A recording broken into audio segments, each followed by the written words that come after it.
Hello, everyone. Morning. I guess a bit of a sense check. First, how many of you are aware of nothing? Okay. At least, yeah, some marketing today for a few of you. And how many of you are starting a business? Okay, hopefully some learnings. And any students? Eh? Okay, cool. So I've prepared a few slides. Do we have them up? But yeah, quick intro, maybe about myself. So I'm part of the co-founding team of Nothing. We started 4 years ago. Yeah. We started 4 years ago. It's been quite a journey. I think moments like this kind of take us a bit out of the day-to-day business as usual and kind of reflect on the past. So yeah, I've been doing some of that this morning and been putting a few slides together, hopefully sharing some of those learnings and a bit of the journey we've been through and hopefully inspiring a few of you and at minimum, hopefully taking some learnings with you today. DJ, how are we doing on the presentation?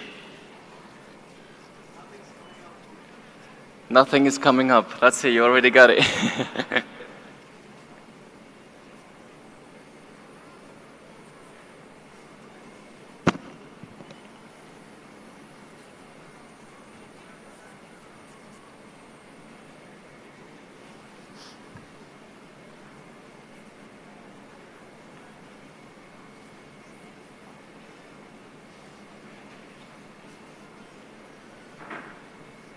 Any Nothing users? 1, 2, 3. Nice. Which products? Nothing One. Amazing.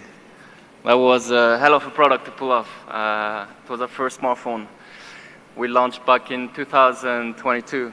Yeah, it was really hard because the value chain of the smartphone is huge. From supply chain to R&D, to go-to-market, to marketing, and you got to get everything right. If anything kind of doesn't work, then eventually your product fails. And I think with Phone 1 at the time, it was a bit crazy because it was our first smartphone, so we had to kind of onboard all the supply chain. At the same time, we had to build a product, hire the teams to help build that product, and kind of prepare the whole kind of launch plan, board sales partners, all the kind of marketing plans. And to make things easier, it was in the middle of COVID as well. So it was quite an intense period, but everything went well in the end. Otherwise, I guess I wouldn't be here today. All right, we're on.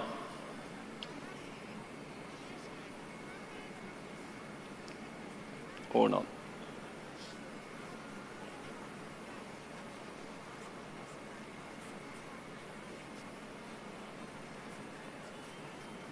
What about the other guys? What products are you using? Which product you use?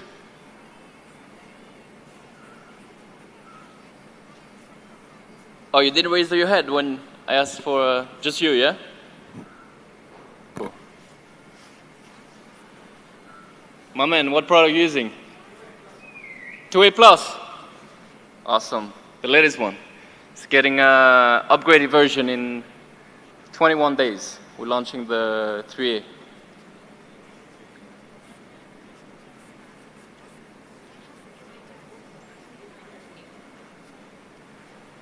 Oh, reason we can start maybe with Q&As then until we get the session up. So first question, what's the reason behind the name? So I'm actually, I was born in Greece, so initially I was looking at the Greek mythology, like going through a bunch of names and kind of inspirations and so on, and we wanted to find a name that has a real meaning. And every time we would find something that would make sense, we couldn't get the social media handles or the sort of, the website wasn't available or way too expensive. And actually we're kind of keep on searching for like 2 weeks. And we were, at some point, we had a few names. We were going to compromise on the social media handles and so on. And actually Carl Pei, our co-founder and CEO, he was okay, what's the end state of technology? You know, what's the ultimate goal? And we're kind of brainstorming, and all of a sudden he came up with, what about nothing? You know, when you think about it, the end state of technology is to kind of integrate all around you, empowering you to do more, yet feel like nothing. You know, once everything is like super well, seamlessly interconnected, I think that's sort of the future of technology, like building a whole product ecosystem, working all together seamlessly. Almost you kind of don't notice it, but it's all around you and kind of empowering you to do more. And then we're like, okay, that could work. Nothing, it's good. You know, it gets people to kind of think about it. Then we went on Twitter. There was an account at Nothing, but no one had posted for like 7 years. And in terms of conditions, that's the sort of the bare requirement to still keep the handle. And then the Instagram account, you couldn't register it. So we emailed a few friends at Twitter back then and Instagram. And after 24 hours, we had the two handles. Nothing.tech was available. So we're like, all right, let's go. And we can do some more questions now. We have the presentation up. Thank you. Cool. So first, I guess, yeah, focus on like 3 points today. Hopefully, you know, I've been attending a lot of talks like this, and you know, it's great to see people doing well, and thank you, Moment. Doing well and so on, but I don't have the pretension to tell you how you should be doing things today, but kind of walking you across our journey and hopefully kind of getting some of the learnings that kind of enable us to succeed. So the first point, trust the process, especially for the students here today. I'm going to start talking a bit about my journey. You know, I'm not the sort of serial entrepreneur, college dropout, that kind of build something crazy out of my garage. My kind of journey is a lot more kind of traditional, and I'm betting like key moments that made it kind of to where I am today and kind of starting Nothing. So I started at Club Med as a tennis coach to pay my tuition fees for university. Studied at Business School in London. Then I did my first placement year in Universal Pictures. And actually, my final stage interview, the guy was a huge fan of Club Med. So it was the only thing that he saw on my CV, the fact that I was a tennis coach there. And kind of, we got along right away. And it was kind of pretty much a home run, the whole interview. Then I joined Sony. There I was a product marketing manager for, at the time they just had launched the A7 series. So I was a product marketing manager for the lenses. And then I did a transition with Sony Xperia. So that was my first experience in the sort of mobile space. But then the sort of 9 to 5 was a bit kind of boring for me. It was early in my career. I wasn't kind of getting too driven by it. So I started applying a bit everywhere. And this kind of company reached out and kind of invited me for an interview. And crazy story. I haven't told that story too much. But it was a company called OnePulse. You know, I went on Google, OnePulse, what is this? I started Googling it. And I guess from a kind of SEO standpoint, OnePlus came up. And it was early days of OnePlus. They were just about to launch the OnePlus One at the time. There was a lot of buzz with the invitations. And for me, it just made sense because, you know, I was working as a campaign manager within Sony Xperia. And those guys are reaching out eventually to offer me a job. So I started searching about OnePlus, getting hyped up, seeing the invite system and so on, and then I realized that they didn't have any offices in London, so I go back to the email and I realized it had nothing to do with OnePlus. It was OnePulse and it was a research and insight company. But then I got so hyped up about OnePlus at the time that I just sent my CV. And then a week later, they reached out, they had a position for me, so I flew to Shenzhen at the time. It was quite a small company. And then worked there with Carl and the team for quite a few years, developed the business in Europe, then took on the launch of the OnePlus Nord, and then we kind of transitioned into the Nothing journey. So Nothing, I think we always kind of were working towards a much grander kind of strategy in terms of, but it has been a really kind of step-by-step approach. So we started year one. It was pretty much about building the sort of proof of concept, and we did that with our first earbuds, A1. And people at the time thought we're crazy to even think about kind of entering this industry. And for us, we wanted to, in a way, prove them wrong. You know, the low-hanging fruit was design differentiation because everything sort of looked quite boring, looked the same. So we launched A1 at the time. It ended up being a huge success. I remember we auctioned the first 100 products on StockX, which is a US kind of sneaker platform. The first product auctioned for over $1,000. And then overall, A1 did 500,000 units we sold on that year, and which enabled us to kind of raise more money and start kind of working on the smartphone. Then the Phone 1 story, you already know about it. It was a crazy time for us, but again, it was a huge launch. We managed to sell over 700,000 units. And I guess more importantly, we're the only smartphone brand in the last 10 years to launch a smartphone successfully because, again, as mentioned before, the value chain is extremely complex. And then if you don't get everything right, then you go quite rapidly bankrupt. It's a really tough business, but we did that successfully with Phone 1. And then we ramped up into our third year. And whereas in Phone 1, we're working with a lot of like external partners, for Phone 2, we're able to internalize our product capabilities and really kind of refined the overall user experience, including not only looking at hardware design, but also software design for the first time. And then, I guess, yeah, that year we delivered on the true flagship experience. And for me, what kind of sums it up is MKBHD giving us the most improved smartphone of the year. And then we had done this, and sort of across the first 3 years, we really had built a sort of unique positioning for the Nothing products. And last year was all about scaling.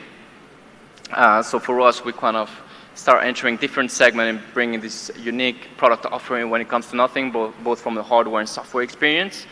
And overall, we did that successfully. It was a lot of stress exactly just a year ago as we were about to launch 2A series. But the market reception was incredible. Yeah, by the end of the year, we had crossed 7 million products. And the previous year, just for a kind of scale comparison, we had just crossed, end of 2023, we had just crossed 2 million products. So we sold over 5 million products just last year. And this is a quick kind of recap in terms of where we are at, but the key thing here is like, you know, each year had a specific strategy leading up to something bigger, and I think it's definitely something that you kind of need to kind of break it down. While you're kind of working towards a grander vision, it's very important to think short term, how you navigate and what are going to be your different kind of stage gates. Then brand. I think there is a lot of like misconception about what brand is, and it's definitely a lot of people kind of go into product development and things like this, and brand comes as an afterthought. And for us, I think that has been a core strength that, you know, we took brand very seriously from day one, something that was at the core of our business and kind of trickled down across all the different user touch points. And I think the misperception is like there is people confused in terms of brand being solely about recognition. You know, it's not only about, oh, I know this brand, but it's more about the perception, you know, touching on software values, so touching on emotional connection with the brand. And eventually that's where you want to be getting to. You know, it's not just people to recognize your brand and just working on some fancy colors, but what are the sort of emotional triggers that your brand creates. And at the start of that, it's pretty much, it starts with having a strong kind of storytelling anchored in the sort of issues you're trying to solve.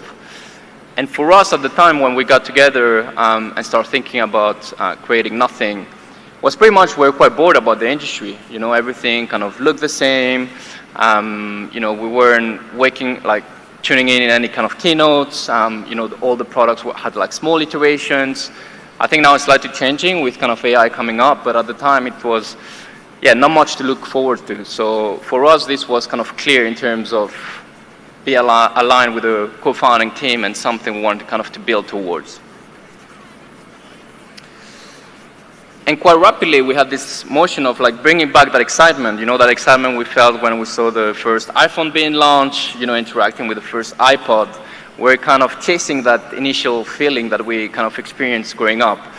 And quite rapidly, we kind of went into this, defining our mission. It was just bringing back the fun back, making tech fun again. And that had a lot of implication in terms of how we would do this. And the first one was, okay, if we make tech fun again, it's sort of about redefining the relationship between people and technology. And especially at the time, there was a lot of negativity around, social media usage, reaching like peak levels of depressions, data privacy and all that stuff. There was a lot of negativity around tech as a whole. So for us, was kind of almost we're thinking about removing those barriers between people and technology, bringing them closer, both emotionally, but then also visually. So quite rapidly, we went down this kind of transparent design language across our products to kind of really represent that in a strong way. And then, when this was aligned, was pretty much also defining what our typography is, and here what we did was like going back in the sort of essence of product development and manufacturing and looking at different visual elements, and we're really kind of like this kind of end dot approach, and this kind of, that's led to our experimenting around the nothing logo, but also bringing this kind of end dot matrix across our fonts. Then it's around defining your colors. So here we're quite inspired by the IBM mainframe era. It was like a sense, there was so much excitement about technology back then. It was sort of picking up, opening new possibilities in terms of what we could do and we're quite inspired by that. So kind of bring some of that will sort of retro-futuristic and the color palette into our overall brand identity. And then once you've got your sort of mission defined, it's well anchored within your company. Once you've got all your kind of visual elements being well defined, it's just then ensuring that your execution kind of is super coherent across the board. So here, for instance, is our London store. This is a kiosk inspired by, it used to be hot dog stand during the Soviet Union, sort of this kind of retro-futuristic, timeless design. So we did a pop-up in London, quite cool, again with the sort of red color associated to nothing. E1 was a fun one because we had this kind of really strong alignment right from the start of building nothing, and actually transparency was extremely hard to pull off because you have all those kind of intricate details to get right, because otherwise they're visible. This is not only now about designing the outside, but also the inside, and getting things like the gluing right all across the sort of product, so it doesn't kind of, you cannot see the glue. It was a lot of complications, so it was a few months before launching A1, we almost settled to just launch the transparent earbuds, but eventually the case to be quite basic and not transparent. And we had a bit of a fight among the co-founding team. And we went back to our roots and sort of the initial brand alignment and kind of what we're working towards. And eventually we kind of put the time and effort to hopefully get the casing right. But I think if we hadn't made that decision back then, again, it's one of those elements. I don't think I would be here talking about nothing today. And then just keeping coherent, this is our social media, so that sort of, brand identity remains quite coherent all across the board. And yeah, looking at users, looking at media, I think we are on our way. Still a long way to go in terms of making tech fun again, but we did bring back that sort of excitement that we once felt when we were kids, looking at all the tech product launches. And this is a good start. We're not there yet. We have a long way to go, but hopefully going to be getting there. And then the last topic to touch base on was is our marketing. It's for us, we're competing against the giants of the world that have infinite more resources. So the way, and if you're starting a business today, especially in B2C, you really need to kind of carefully think about how you're going to be rolling out marketing. And one thing we like to kind of look at is asymmetric advantages. This was actually one of the early slides we had in our first kind of investor deck. Going against the bigger brands out there, is not only about doing things better, but doing things differently. If it's just about kind of improving what they do, you'll never have the money to do that properly. So, of course, you need to do some of that, but to a certain extent. But you really need to focus how you can kind of innovate, do things differently. Here, we've definitely been looking a lot in terms of other industries, in terms of best practices. For instance, I've been inspired by Jack Mouche. It's a fashion luxury brand, French one that's been sort of that managed to break through in the luxury fashion industry in a quite strong way and started literally from nothing. Gymshark as well, an apparel brand that kind of went against Nike and has built an over $1 billion business. And all those brands in different industries, but that have the same issues in terms of like competing against the giants of the world. And then your agility is your strength, right? Like those big companies have this kind of very corporate-driven processes and so on.